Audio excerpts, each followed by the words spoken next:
Bonjour ouvrières du Seigneur, j'espère que vous allez bien. Notre texte de ce jour se trouve dans Jean 19 du premier verset au verset 16.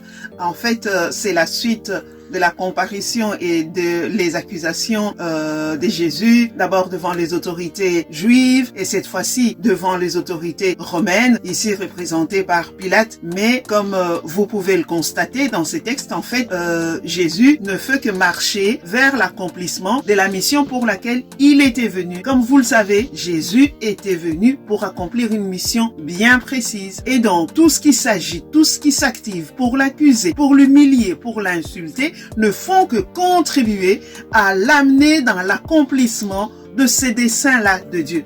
Et ce qui me frappe moi ici, et d'ailleurs, avant d'aller plus loin, je nous recommande de lire Hébreux 10, le verset, Hébreux 10, le verset 9, où Jésus dit, « Je suis venu pour accomplir ta volonté, Père. » Et même plus loin, toujours dans Hébreux 10, du verset 5 à 9, Jésus parle et explique entre autres le pourquoi de sa venue sur terre. Et je nous invite aussi à lire Ésaïe 53, tout le passage qui explique vraiment le pourquoi et le comment et c'est à quoi le Fils de Dieu sera confronté pendant toute cette période. Et 3 choses attirent mon attention. Pendant toute cette période de souffrance terrible, horrible, d'humiliation et de trouble, Jésus est serein, Jésus est calme, Jésus est dans la paix. Il affronte toute cette souffrance avec sérénité. Ça, c'est déjà une première chose. Et de 2, Jésus sait que son Père est au contrôle. Parce que quand Pilate va lui demander, tiens, est-ce que ce qu'on dit est vrai? Tu dois me dire la vérité parce que moi j'ai le pouvoir soit de te condamner, te relâcher. Jésus va lui dire, non, tu n'as aucun pouvoir. Si ce n'est mon Père qui peut te le donner. Donc il sait que son Père est au contrôle et que tout ce qui est en train de se passer ici ne représente rien. Ce ne sont que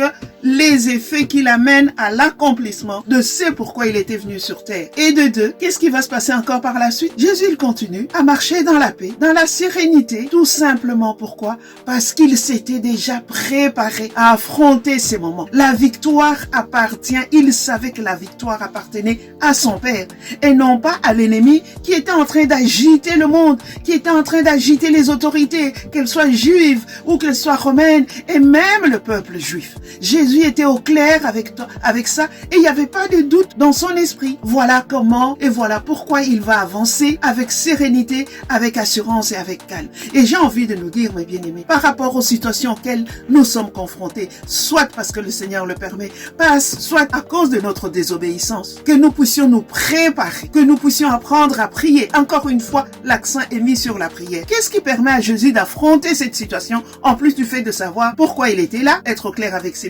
mission et savoir que c'est Dieu qui contrôle toutes choses. Jésus s'était préparé déjà dans la prière avant d'affronter ce qui venait pour l'arrêter. Souvenez-vous. Et donc, encore une fois, l'importance de la prière. Jésus a fait face à un terrible combat spirituel entre le puissant des ténèbres et les puissances célestes. Mais avec la foi, avec la parole de Dieu, il a triomphé. L'ennemi sera vaincu parce que la victoire était déjà décrétée dans le lieu céleste. J'aime beaucoup les paroles de ce chant qui dit « Satan semblait avoir triomphé,